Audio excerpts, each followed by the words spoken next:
In this program, you've seen the evidence that tells us it is more likely than not that we are living in a simulated world, in a virtual universe. And you've seen the evidence that is telling you that you have the potential to interact with this universe, to interact with this reality in ways that have seemed mystical in the past and were reserved for the monks and the nuns and the abbots and the shamans living mystical lifestyles. But now we know we don't need to live on a monastery halfway around the world and leave everything familiar to us, our loved ones, our jobs, our families, to embrace these seemingly mystical powers.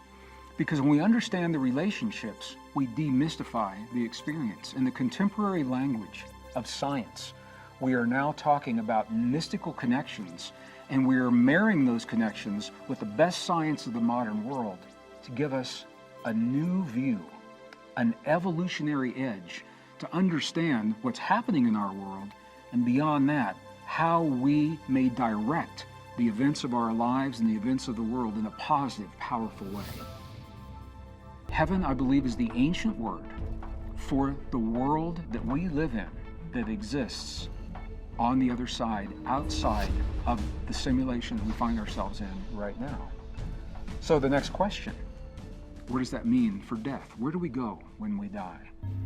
If this simulation theory works the way that the science suggests and the way that I believe that the evidence is directing us, it's really good news, because it means when we die, what we call death is the end of this representation of us in this limited simulation, what we call our avatar, just as we're seeing portrayed in the films and the media. Again, consciousness reminding us of ourselves, communicating with us, informing us of the reality of our world, consciously and subconsciously.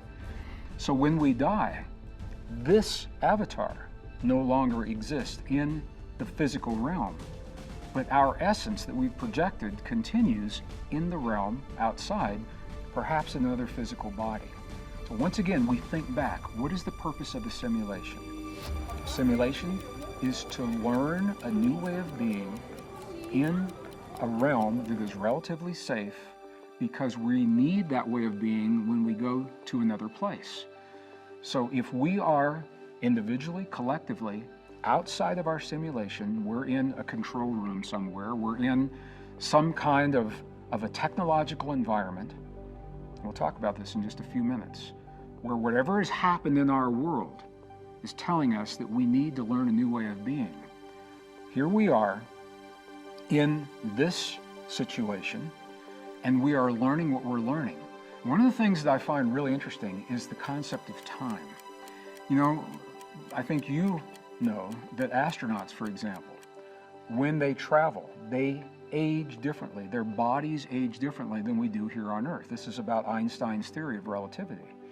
So the thinking is that in the future, when we have astronauts that leave the Earth, leave the moon, and go deep into the solar system, and maybe even beyond, that they will age slower than their husbands, wives, families, their children here on Earth. And if they should ever return, they would actually be younger, and those that they've left behind would be older. That tells us that our simulation, the relationship with time in our simulation, what seems like a lifetime to us, what seems like 100 years, may only be a few moments of time in the control room, outside of our simulation. That it's all relative in terms of the way we think about this. The idea of God comes up a lot when we talk about simulation. And once again, I'm going to just invite you to think about this. We are now talking about this very, very deep concept in this contemporary language. But those who understood this simulation, those who understood that we're here temporarily learning something and that we're going to go to another world, how in the world would they have shared this with the people of their time 2,000, 2,500, 3,000, 5,000 years ago? When we look into the ancient texts, and I've spent much of my adult life searching not only the contemporary texts, but also the mystical texts and the texts that have been relegated two mystical texts because they were deleted from the contemporary canon of the Bible, for example. And not only the Christian Bible, but the Hebrew Bible, beyond the Torah, beyond the first 5 books, Genesis, Exodus, Leviticus, Numbers, and Deuteronomy. There are other Hebrew texts that were also edited and relegated to mystical texts. They're not part of the contemporary canon. So when we go back and we look at those deleted texts and the way that they were condensed, we see a story. And the story tells us that in the beginning, so whether you think the natural beginning of the Big Bang or you think the beginning of our simulation, in the beginning, there was a prime creator, and that is the idea of God. But the texts also tell us that God did not create us. God created the environment. God created the universe. But when you go into those mystical texts, it says that humans were created by groups. It says when they created the first humans. And it goes on to describe in the book of the Haggadah, for example, one of the Gnostic texts of the Mandaeans. They created, and when you go into the deleted text in the Christian Bible, they created the first humans. And what I find even more interesting is that when those texts talk about the creation of humans, they say that a very specific formula of human had to be created to hold the energy of the soul or the spirit in this realm. Now, what does that mean? When we think now about a simulation, we know that it takes a certain genetic makeup to hold the energy of the spirit or the soul, the consciousness that we bring into this world. And apparently not any old formula of DNA was up to the task. So when we look into our past and we find forms of life that were perhaps not as conscious, not as evolved as us, in the simulation idea, these are the forms of life. The first forms, they were the early attempts to create the avatars in this simulated world, but their genetic makeup was not strong enough to hold the energy of the soul. You and I are the product of a genetic formula, a very specific form of DNA, and apparently it is this form that's required to hold the energy of the soul in this simulation experience so that we could have the experiences, learn what we're learning, and maintain the consciousness that we have as we go through our experience. So once again, what we're doing is we're taking these very ancient ideas and we're rethinking them with a contemporary language based on what the best science of the modern world is now suggesting is the reality that we're experiencing. So heaven, where do we go when we die? What is God? All of these now take on a new meaning. God, whoever God is, apparently is the architect that was a primary designer of this simulation. And I'm looking forward to getting to the other side and meeting that architect at some point in our future. All of those ideas now, I'm going to bring them together to answer the question, how long can our simulation last? What would cause it to end? In a simulation environment, when we ask ourselves, what could possibly end this virtual reality, this world that we know, the end would be the same as it is for any computer program. When one of two possible conditions exists, the end of the program occurs. Number one is when the system runs out of space to store the information that is generated. Number two is when something unexpected happens that corrupts the entire system. What John Wheeler said to us about living in a participatory universe suggests the following. It suggests that we will probably never find the smallest particle of matter, because every time we peer deeper and deeper into the fundamental nature of our reality, and this is what's important here, the act of us looking is an act of creation in our simulation, and it puts something there for us to see. Every time we look and consciousness puts something there for us to see, that something is energy, it is information, and we are constantly adding information to the system through the act of looking, searching to find the limits of our experience. So the deeper we look into the atom, the more information we're putting out there. The further we look into the cosmos, scientists are looking for the edge of the universe, and they thought they found it twice. Our act, the act of us looking with the expectation that we will see something, is an act of creation within our simulated universe. And the more we create, the more information we are generating. That information has to go somewhere. We are living in a finite environment of our simulation. Okay, and this is what the Koch snowflake was telling us. So the question is, how much can we explore? How much information can we create? How much energy can we generate until our environment is full and can hold no more? And when we reach that point, and I don't know if it's in the near future or in the distant future, but what the fractal code tells us is that at some point, remember the Koch snowflake, it said we can generate complexity, but when it comes to the actual space that the snowflake takes, it levels out. It doesn't go on forever.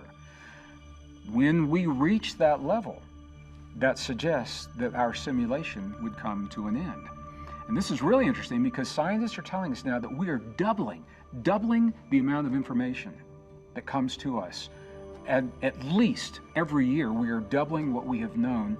It took 5,000 years for the first doubling. And now the second and third and fourth, we're doubling every year.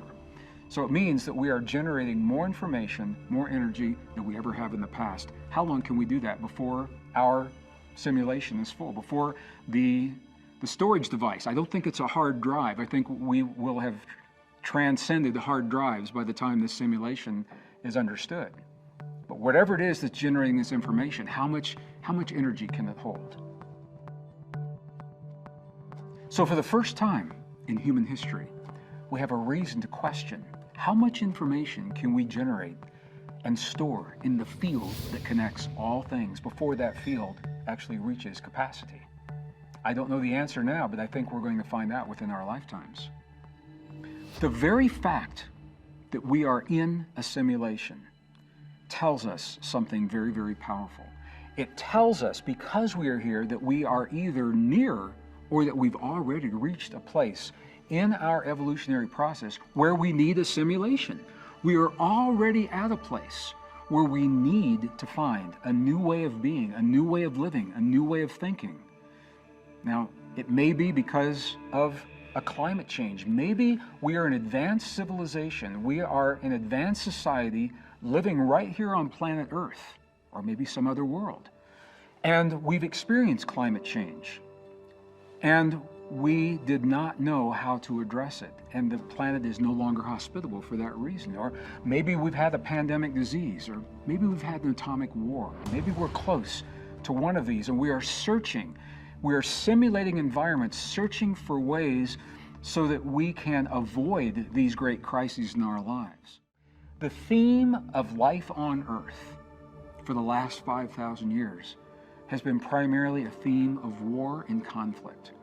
For over 5,000 years, humans have almost continuously been in conflict to one degree or another, in one form or another. And the consistency of that experience suggests that it must play a powerful role in our simulation and why we're here to begin with.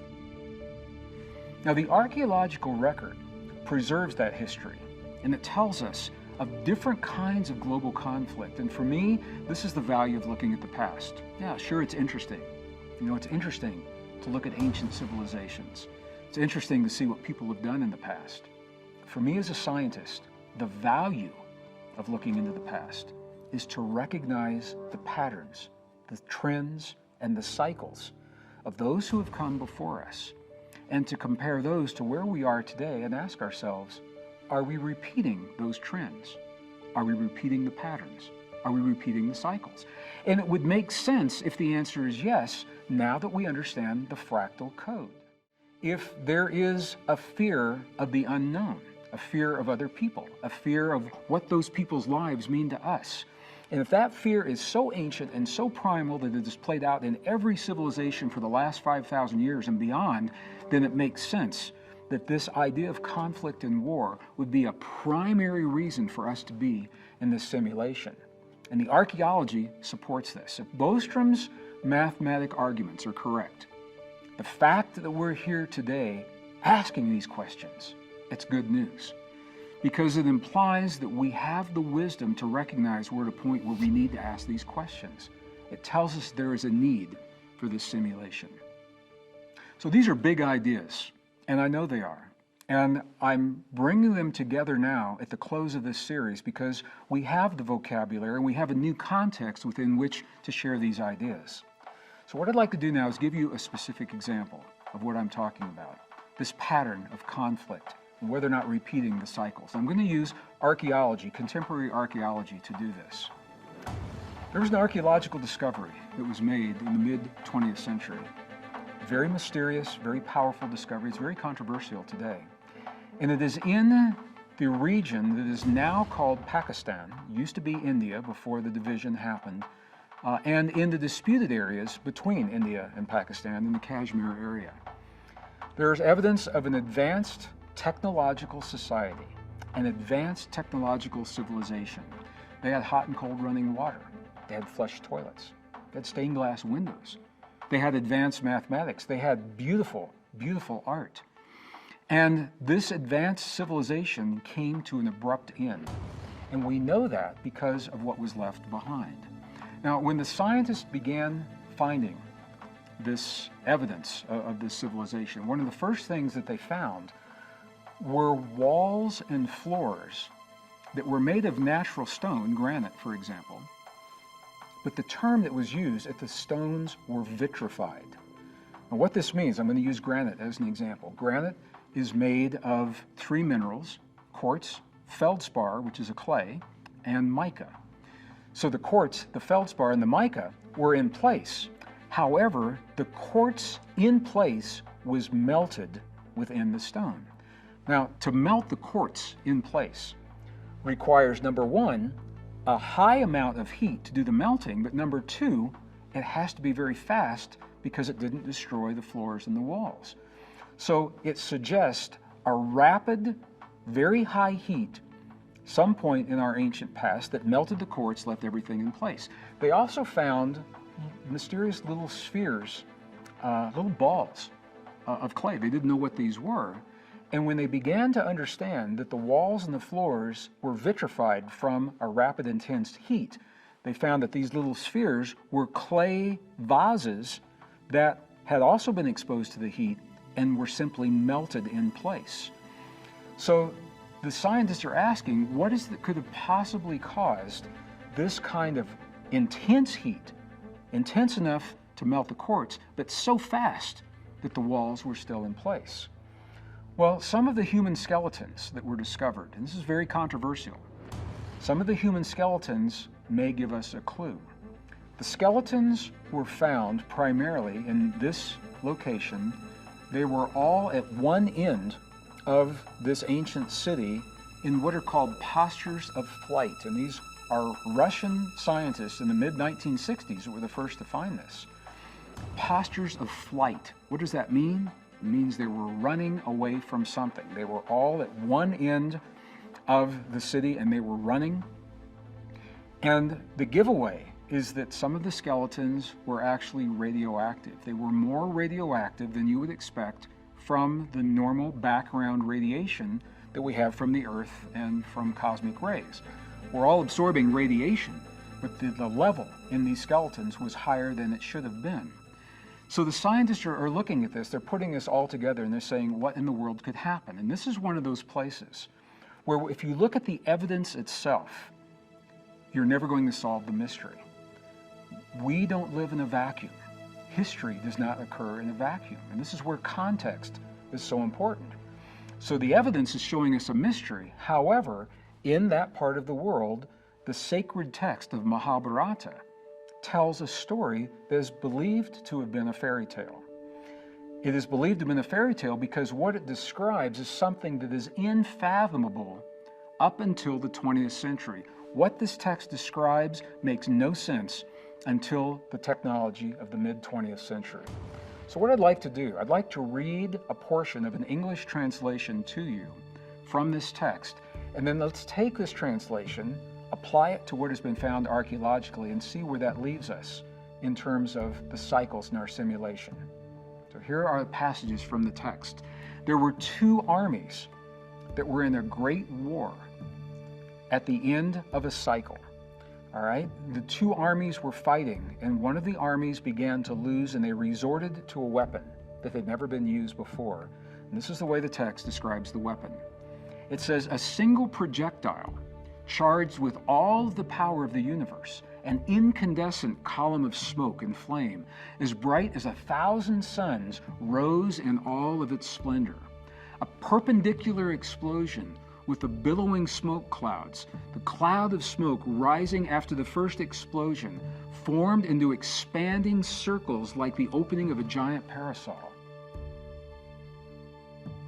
It was an unknown weapon, an iron thunderbolt, a gigantic messenger of death, which reduced to ashes the entire race of the Varishnis and the Andakas. The corpses were so burned as to be unrecognizable. The hair and the nails fell out. Pottery broke without apparent cause, and the birds turned white. After a few hours, all foodstuffs were infected, and to escape from this fire, the soldiers threw themselves into the streams to wash themselves and their equipment. So the description that you've just heard is from an ancient text. However, what it describes sounds very much like a contemporary description of the unthinkable, of a nuclear explosion happening sometime in our ancient past. Is it possible? Is it possible that these advanced civilizations that we now know are cyclic, that have risen and fallen in the past, that had electricity, that had hot and cold running water and flush toilets and stained glass windows and advanced mathematics of the cosmos and of nature itself, is it possible that they began a path that we are following now? If we're honest with ourselves, we know that the world is changing, and we also know that the old ways of thinking are failing when it comes to solving the big problems like climate change and war. We need a new way to think about our world and a new language to solve our problems. Simulation by design is an invitation. It invites us to think differently about ourselves, about yourself, and what you've been taught when it comes to our world and our past. The science gives us rock-solid reasons to think differently, but the events of today's world tell us that now is the time to do so. So as we begin to embrace the possibility that we are living in a simulated world, we also unlock the deepest mysteries of our existence. At the same time, we're discovering what it takes for us to become the best people we can be and to create the best possible world. I want to thank you for joining me throughout this very special presentation of Missing Links, and I hope you've enjoyed watching it as much as I enjoyed creating it. And while we have reached the end of this program, I want you to know that there's more, much more to come. So be sure to tune in to the all-new Missing Links for the discoveries that reveal the deepest truths of our origin, history, our destiny, and our fate. Until then, thank you for watching.